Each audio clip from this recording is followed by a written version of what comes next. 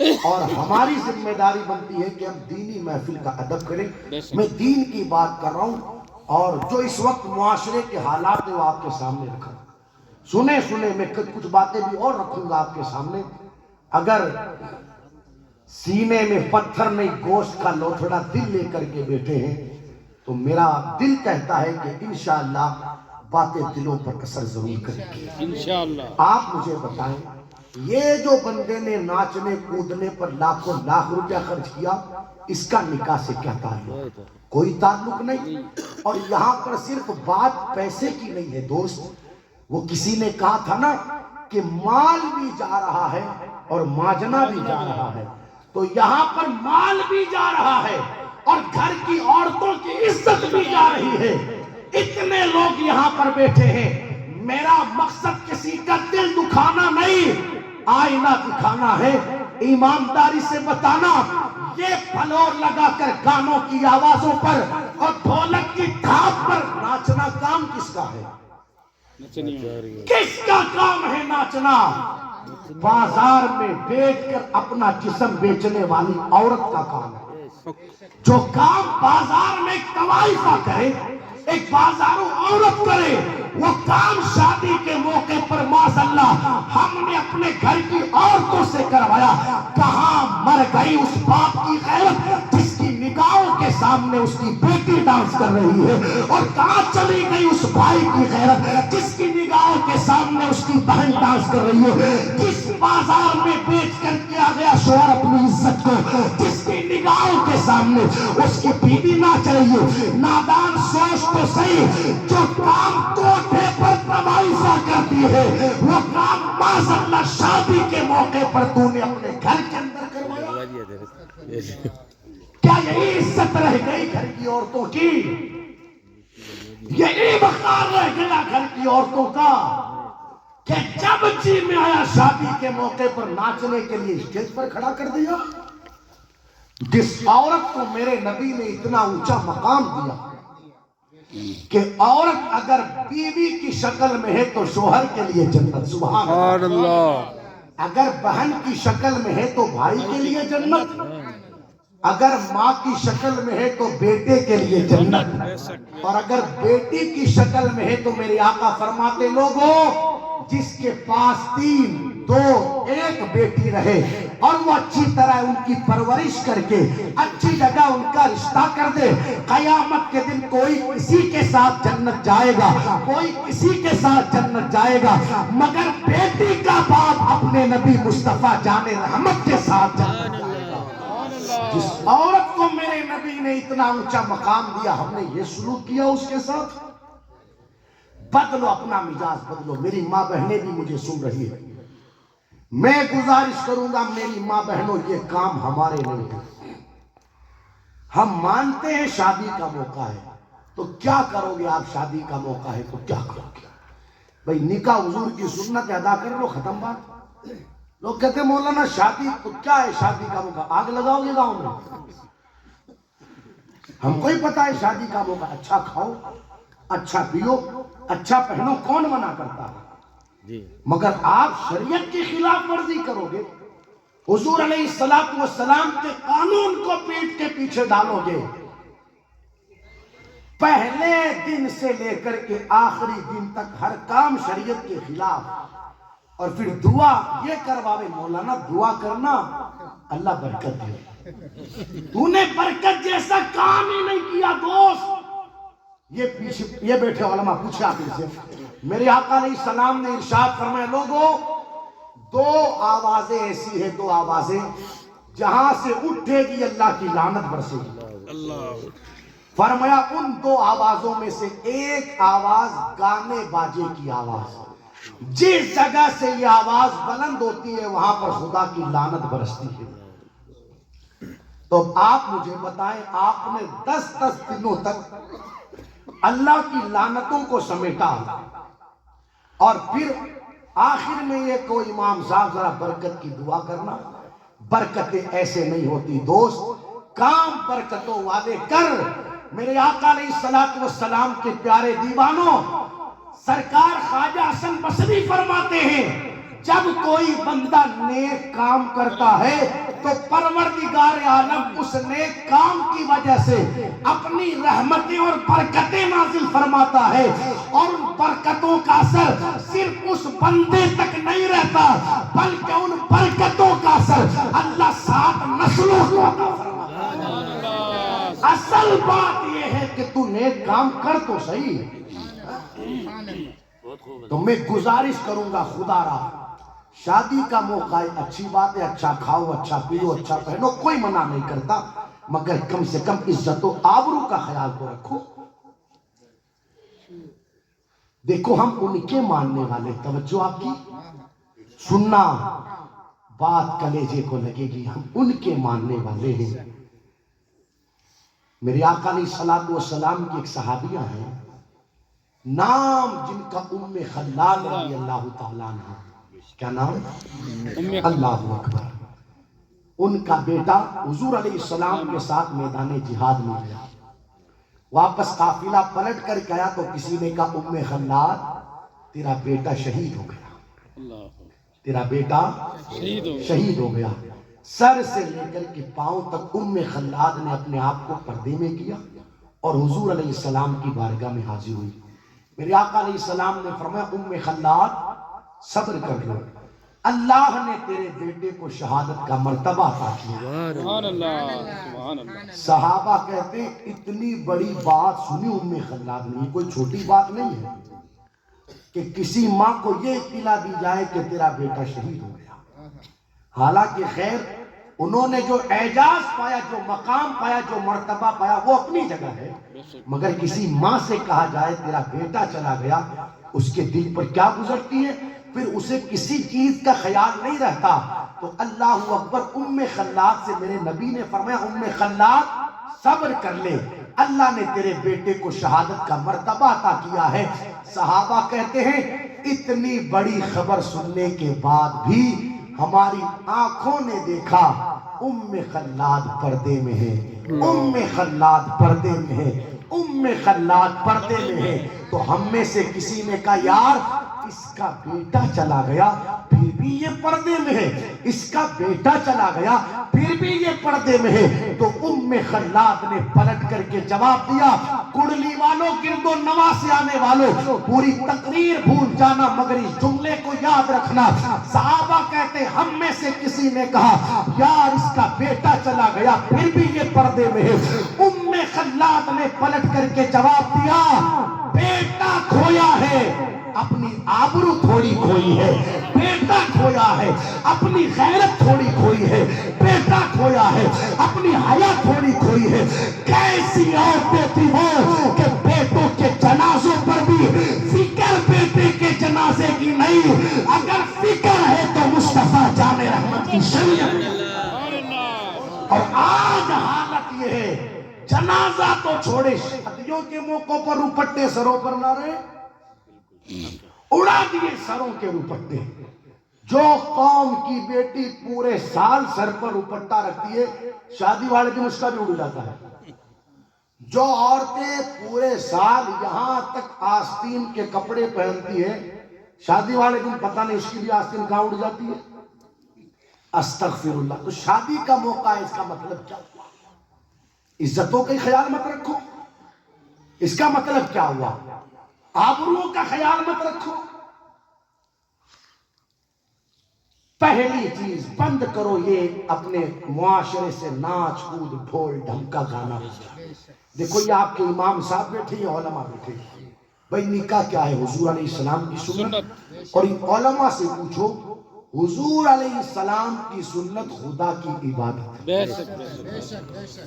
یہی وجہ ہے کہ میرے آقا علیہ السلام نے ارشاد فرمایا، مشکوٰۃ شریف کی حدیث ہے، جو بندہ اللہ کی رضا کے لیے نکاح کرے گا قیامت کے دن اللہ تعالیٰ اسے بادشاہی کا تاج عطا فرمائے گا۔ سبحان اللہ۔ اتنی پیاری سنت، اتنی پیاری عبادت، سنت نبی کی اور حضور کی سنت خدا کی۔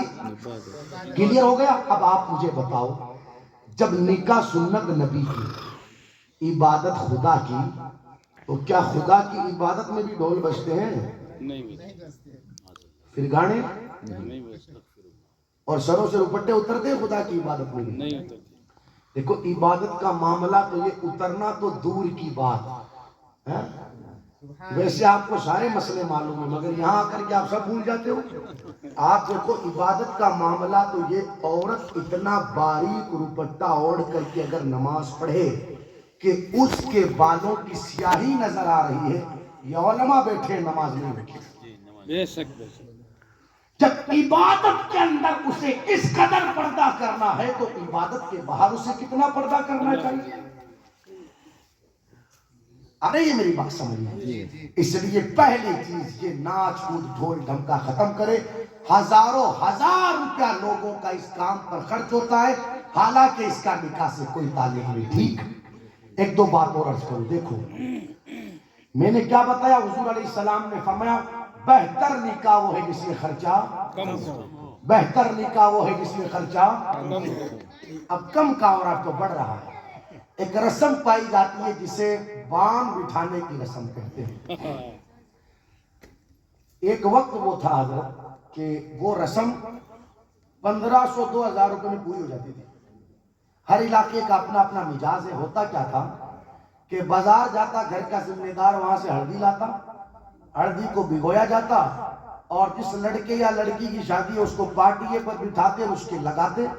آنے والی عورتوں کو یا تو گڑ دیتے تھے یا گیہوں ابال کر کے گوگریاں دے دیتے تھے. یعنی 1500 2000 روپے کے اندر کھیل ختم. ٹھیک. یہ کھیل ہی ہے حالانکہ اس کا شریعت سے کوئی تعلق نہیں. ٹھیک ہے نا. لیکن میں نے ایک بات بتائی آپ کو، یہ 1500 2000 روپے میں کھیل ختم ہو جاتا تھا. اب کیا کنڈیشن ہے؟ اب حالت یہ ہے جس گھر میں شادی ہے، جس گھر میں، پہلے تو اس گھر کا ہر فرد جس دن بان بٹھنا ہے پیلے رنگ کا کپڑا پہنے. عورتیں، مرد، جوان، بوڑھے، بچے سارے ہی پیلے. ٹھیک. دوسری چیز پیلے کپڑے کا منڈپ لگتا ہے. ٹھیک. تیسری چیز اب ہلدی نہیں آتی، اب ہزاروں روپے کے کیک آتے ہیں اور کیک کٹتے ہیں، اسپیکر لگتے ہیں، اسپیکروں میں گانے بجتے ہیں، ہزاروں روپے میں ویڈیو گرافر بک ہوتے ہیں، ان کو سامنے کھڑا کیا جاتا ہے اور جس لڑکے یا لڑکی کی شادی ہے اس لڑکے یا لڑکی کے ساتھ خاندان کی ہر عورت کھڑی ہو کر کے فوٹو بھی کھچواتی ہے اور ویڈیو بھی بنواتی ہے. یعنی جب تک 70-80 ہزار روپیہ یا 1 لاکھ روپیہ لوگ اینڈ نہ کر دے ہوئے اس وقت تک بان کی رسم پوری نہیں ہوتی. اب آپ مجھے بتاؤ یہ جو لاکھ روپیہ آپ نے بان بٹھانے کے نام پر خرچ کیا اس کا نکاح سے کیا تعلق؟ کوئی تعلق نہیں. پریشانی میں سنت نے نہیں ڈالا دوست، یہ کرتوتوں کی وجہ سے پریشانی میں جا رہا ہے. کس وجہ سے جا رہا ہے؟ اپنے کرتوتوں کی وجہ سے تو جا رہا ہے. جبکہ 60-70 ہزار 80 ہزار روپیہ وہ رقم ہے. اگر کوئی بندہ کرنے والا ہو تو اس پیسے میں بچوں کی شادی ہو سکتی ہے. مگر اتنا روپیہ لوگوں کا صرف بان بٹھانے کی رسم میں چلا جاتا ہے. اور اب تو اللہ خیر فرمائے موقع ڈھونڈ رہے پیسہ اڑانے کی. پہلے رخصتیاں ہوتی تھی کٹا بھر بھر کر کے پٹاخوں کا لاتے ہیں. کٹا بھر بھر 25,000 30,000 20,000 کے پٹاخے. باراتیں جاتی ہے قدم قدم پر پٹاخے بلائے جاتے ہیں. واپس دلہنوں کو لے کر کے آتے ہیں تو قدم قدم پر. میں پوچھنا چاہتا ہوں آپ کے اس بارات لے جانے اور واپس لانے کے طریقے کو اگر کوئی غیر مسلم بھائی دیکھے گا تو یہ کہہ سکتا ہے کہ یہ کسی کلمہ پڑھنے والے کی بارات جا رہی ہے. کوئی کہے گا کہ یہ نبی کے غلام کی بارات جا رہی ہے. یار جس قوم کی غربت کا حال یہ ہو کہ آج بھی مسجدوں کے باہر جمعہ کی نماز کے بعد مسلمانوں کی بہن بیٹیاں برقع پہن کر کے بھیک مانگ رہی ہو، کیا اس قوم کو زیب دیتا ہے کہ 20-20 25-25 ہزار روپے کے وہ قوم صرف پٹاخے اڑا دے گی؟ جس قوم کی غربت کا حال یہ ہو وہ کون سا گاؤں، وہ کون سا شہر بچا ہے، وہ کون سا محلہ بچا ہے کہ جہاں پر سود کا لین دین نہ ہو؟ اور اب تو کنڈیشن یہ ہے غربت کی وجہ سے عزتیں بک رہی ہے، لوگ عزتیں، بے شک بے شک جہاں غربت کی وجہ سے عزتیں بک رہی ہو، اس قوم کو زیب دیتا ہے کہ وہ ہزاروں روپیہ صرف پڑے میں اڑا دے میں۔ ویسے اگر ہماری مسجد کے اندر بیچارہ کوئی پریشان حال آ گیا، وہاں جیب سے 500 روپیہ نہیں نکلے گا، 50 روپیہ نہیں نکلے گا، اور ایسے شیطانی کاموں کے اندر لوگ ہزاروں اڑانے کے لیے تیار۔ پیسہ خرچ کرنے کا شوق ہے، جاؤ سنبھل۔ جہاں ابھی وہ معاملہ ہوا اور جامع مسجد کے حوالے سے، اور اس کی وجہ سے کئی لوگ بیچارے آزمائشوں میں تکلیفوں میں آئے، کرو ان کی مدد۔ پیسہ خرچ کرنے کا شوق ہے، ایسی جگہوں پر دو نا۔ اور بھی کئی سارے علاقے ہیں، کھانے کو روٹی نصیب نہیں، پہننے کو کپڑا نصیب نہیں، وہاں پیسہ خرچ ہوتا نہیں، اور ایسی جگہوں پر لاکھوں لاکھ روپیہ لوگوں کا خرچ۔ ایک چیز اور عرض کروں، جب لے کر کے آتے ہیں نا دلہنوں کو، تو پہلے سسٹم یہ تھا کہ دلہنیں آئی اور گھروں میں لے گئے، ٹھیک، پہلے تو اندر سیدھے لے جاتے تھے۔ اب حالت یہ ہے کہ اب ایک سسٹم لے کر کے آئے جسے انٹری سسٹم کہتے ہیں، اللہ خیر فرمائے، یعنی وہ جو جی ایم میں 15 20 25 ہزار روپیہ اور بچا ہے نا، اب اسے بھی اینڈ کرنا ہے، کیسے کرے؟ اگر تجھے خرچ ہی کرنا ہے، وہ تیرے مسجد کے امام نے نکاح پڑھایا، اسے دے دے۔ وہاں جیب سے 1100 روپے نہیں نکلے ہوں گے، وہ 5 مرتبہ لوگوں سے کہلوانا پڑا، حاجی صاحب وہ امام صاحب کا نذرانہ دو نکاح کا، وہاں 15 مرتبہ کہلوانا پڑا، تب جا کر کے 500 روپیہ 200 روپیہ 1100 روپیہ دیا، اور یہاں 20,000 خرچ ہو گئے، 25,000 15,000، کوئی فرق نہیں پڑ رہا۔ دلہنیں لائی گئی، اب ایسے انہیں اندر نہیں لے جایا جا رہا، 15 قدم کی انٹری، 20 قدم کی انٹری، اور پیسہ خرچ ہو رہا ہے 25,000 20,000۔ ہوتا کیا ہے، ادھر کیمیکل ادھر کیمیکل رکھوائے گئے، پٹاخے لگوائے گئے، اور کیمیکل کے ذریعے دھواں اٹھوایا گیا۔ ادھر مرد کھڑے ہیں، ادھر مرد کھڑے ہیں، ادھر عورتیں کھڑی ہیں، ادھر عورتیں کھڑی ہیں، ادھر جوان ادھر جوان، اور اس دھوئیں کے بیچ سے دلہا پہلے دن کی دلہن کا ہاتھ پکڑ کر کے گھر میں لے کے جاتا ہے۔ استغفر اللہ، صلی اللہ علیہ وسلم۔ غیرتیں مر گئی، حیا کا جنازہ نکل گیا، باپ کھڑا ہے، دلہا پہلے دن کی دلہن کا ہاتھ پکڑ رہا ہے، دادا کھڑا ہے، پہلے دن کی دلہن کا دلہا ہاتھ پکڑ رہا ہے، نانا کھڑا ہے، پہلے دن کی دلہن کا ہاتھ پکڑ رہا ہے۔ یہ بزرگ پوچھیں آپ ان سے، ایک وقت وہ تھا حضرت، شرم کی وجہ سے، غیرت کی وجہ سے باپ دادا کے سامنے بیٹا اپنے موبائل پر بیوی سے بات نہیں کرتا تھا، اپنے بیٹے کو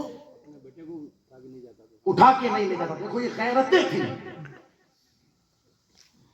باپ کے سامنے بیوی سے بات نہیں کرتا، فون آ رہا ہے تو آنے دو، کاٹ دیتا تھا، بعد میں بات ہوتی تھی، بیوی کہتی تھی کیا بات ہے بھائی، میں نے اتنے فون کیے آپ نے اٹھایا نہیں، کہ ٹھیک ہے تو نے فون کیے وہ تو، مگر سامنے میرا باپ بیٹھا تھا، میرا دادا تھا، میرا نانا تھا، شرم کی وجہ سے، غیرت کی وجہ سے مجھے گوارا نہ ہوا باپ کے سامنے بات کروں۔ ایک وقت وہ تھا دوست، اور آج اب بات کرنا دور کی بات، اب تو ہاتھ پکڑ کر کے لے جا رہے، یہ تو بس نہیں چلتا، معاف کرنا، جملے اگرچہ کڑوے ہوں گے، اور یہ ہوگا دیکھنا، اگر یہاں روک نہ لگی، ابھی تو ہاتھ پکڑ کر کے لے جا رہا ہے، اور کچھ دنوں میں گود میں اٹھا کر کے لے جائے گا۔ بے شک، ہاتھ ہی کیا پکڑا، کچھ بچا ہے تو وہ اور یہاں کر لے، تیری غیرت تو ویسے مر ہی گئی، بھئی غیرتیں تو ختم ہی ہو گئی نا۔ پہلے دن کی دلہن پورا محلہ دیکھ رہا ہے، پورا سماج دیکھ رہا ہے، پورا خاندان دیکھ رہا ہے، مچھلی پکڑنے کی جال کی طرح تو وہ خاتون دوپٹہ اوڑھ کر کے آئی ہے، اس کا پورا چہرہ نظر آ رہا ہے، ہاتھوں پر لگی ہوئی مہندی نظر آ رہی ہے، اور کشادہ گلوں کے کپڑے پہن کر کے آئی کہ پورا پورا سینہ نظر آوے، پوری پوری پیٹھ نظر آوے. ایسے تو وہ کپڑے پہن کر کے آئے اور پورے گاؤں کو دکھایا جا رہا.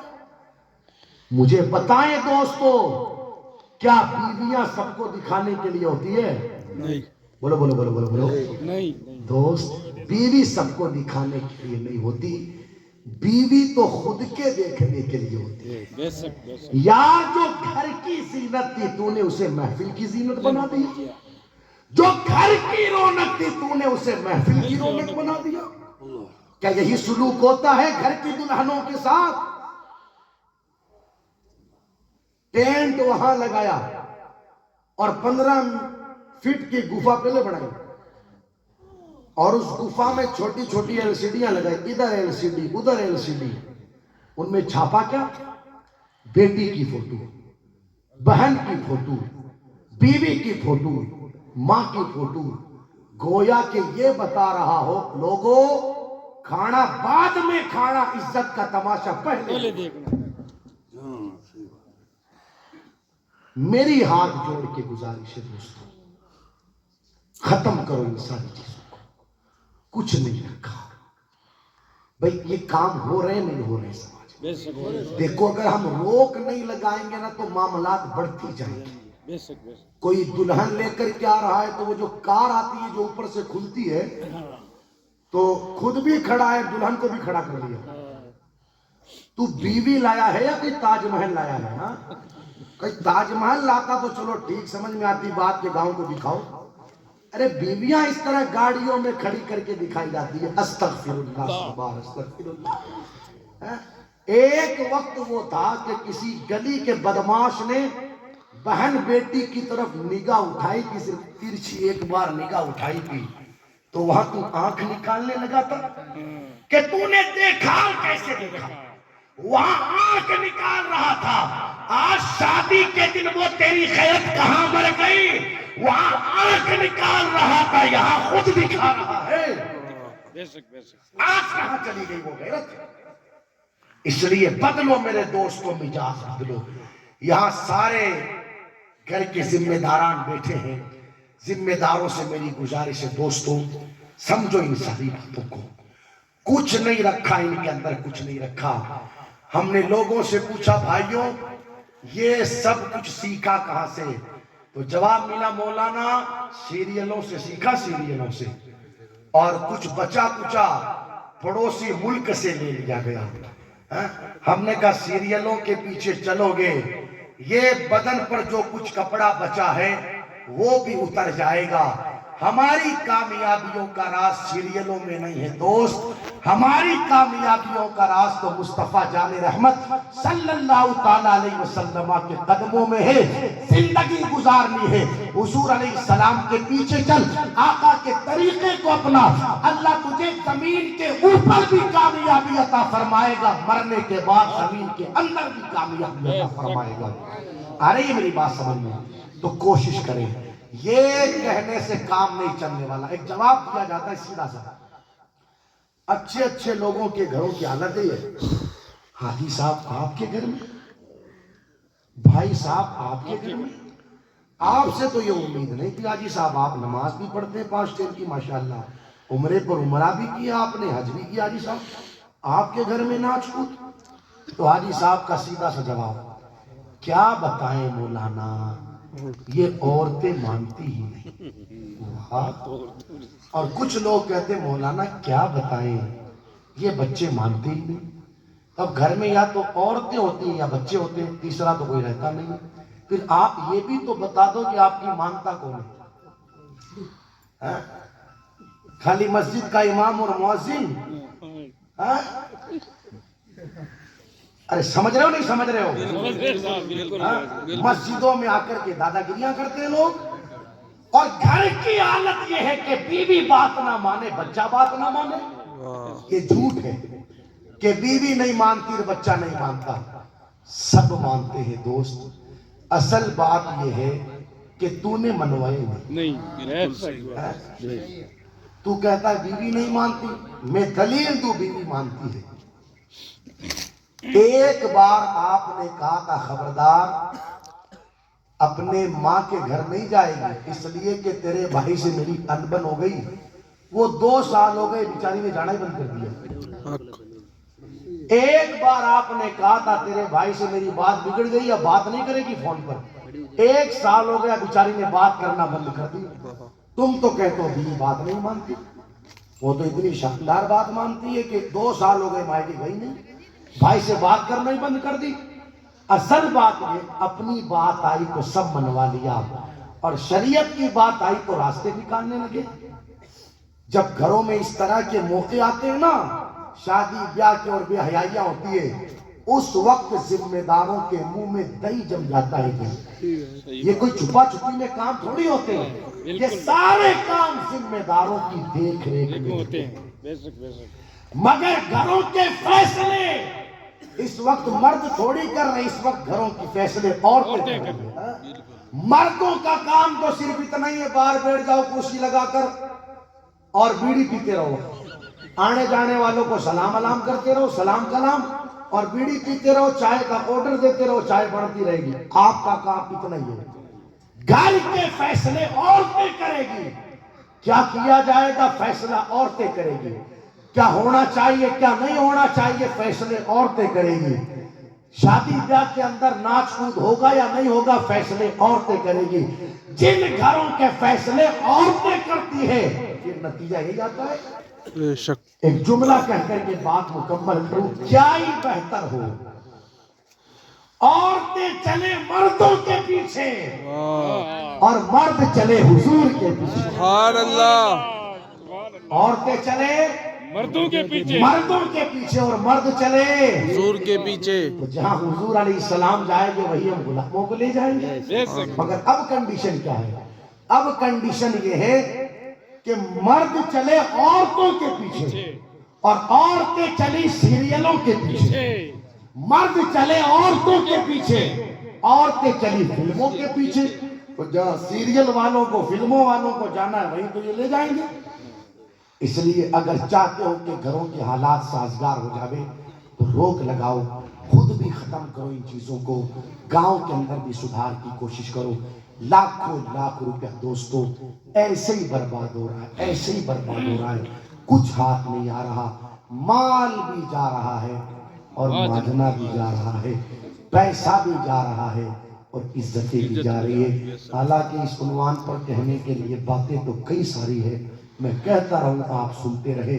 ایک ہنگامے محشر ہو تو اس کو بھولیں، 1000 باتوں کا رہ رہ کر کے خیال آتا ہے۔ میرے آقا علیہ السلام نے ارشاد فرمایا تھا، لا یبقى من الاسلام الا اسمہ۔ صحابہ ایک وقت ایسا آئے گا میری امت پر اسلام کا نام رہ جائے گا، صرف اسلام کا نام۔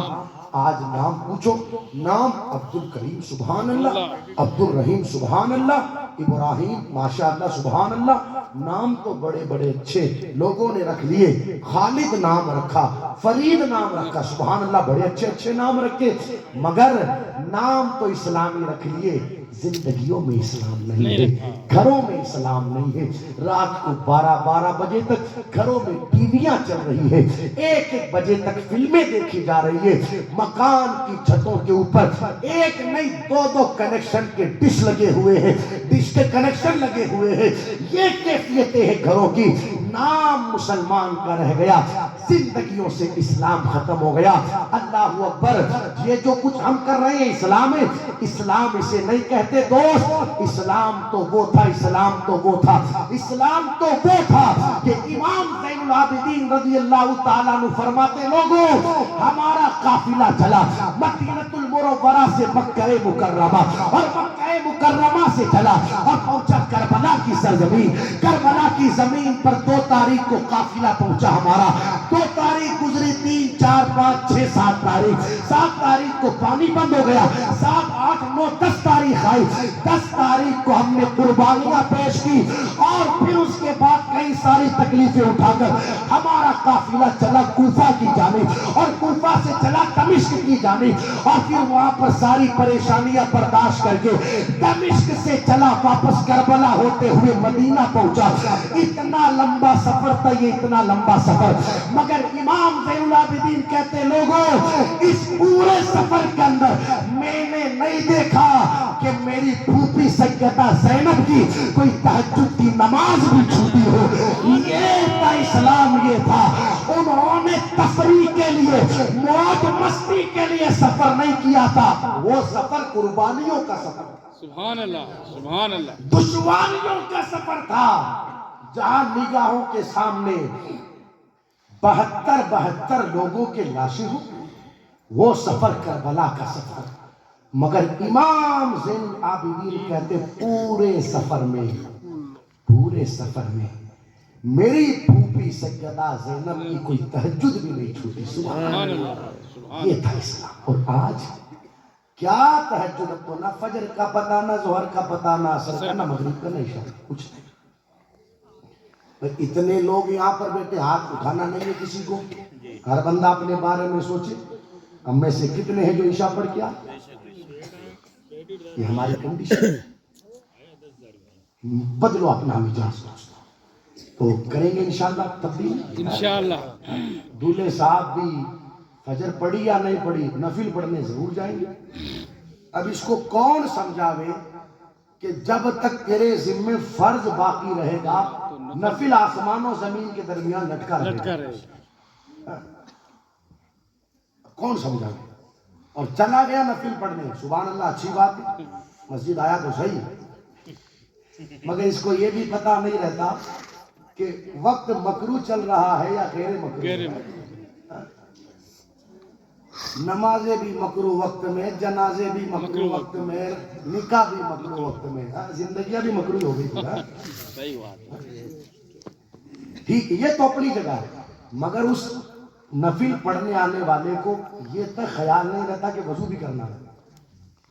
میں صحیح بتا رہا ہوں آپ کو, یہ تک خیال نہیں رہتا, اس لیے کہ وہ تو جس ٹائم نہایا تھا, اس کے بعد ایک آدھا گھنٹہ تو مساج والے نے لے لیا, 2500-3000 اس کو اڑائے. اب اتنا پیریڈ گزر گیا, اس کو خیال ہی نہیں ہے کہ وضو بھی کرنا ہے. اور اب مسجد میں آنے کے بعد اگر وضو کرے تو وہ جو 2000 روپیہ اس مساج والے کو دیا وہ برباد ہوتا ہے. پتہ ہی نہیں رہتا, بغیر وضو کے ہی پڑھی. یہ حالات ہے. مگر میں کہتا ہوں ایسا مساج کروائے کیوں, کسے پانی کے چند چھینٹے اتار دیں. اور ماں بہنوں نے ایسا میک اپ کروائے کیوں, جسے پسینے کی چند بوندے اتار دیں. وہ میک اپ مت کرو جو امریکہ سے آیا, میک اپ وہ کرو جو مصطفیٰ کے مدینے سے آیا.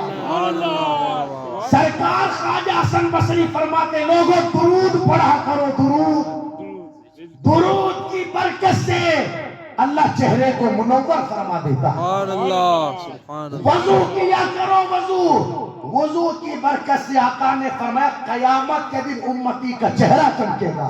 تو جب قیامت میں چمکے گا تو کیا دنیا میں نہیں چمکے گا؟ اور آپ دیکھو یہ ایسا میک اپ ہے, ایسا میک اپ, درود اور وضو, سبحان اللہ. اس میک اپ کو تو پسینے کی چند بوندوں نے اتار دیا, پانی کے چھینٹوں نے اتار دیا, مگر یہ ایسا میک اپ ہے کہ موت کی سختیاں بھی اسے اتار نہیں سکتی. آئے دن اللہ اکبر ان شہیدوں کی تصویریں آتی ہیں جنہوں نے زندگی گزاری تو مصطفیٰ کے عشق میں گزاری, اور جان بھی دی تو مصطفیٰ کے عشق میں دی. مرنے کے بعد بھی ایسا لگتا ہے جیسے مرا نہیں ہے, آرام سے سو رہا ہے. موت کی سختیاں بھی اس میں کب کو اتارنا, یہ کرو. خیر اللہ عمل کی توفیق دے. بات کافی لمبی ہو گئی, آپ اتنی دیر یہاں بیٹھے رہے,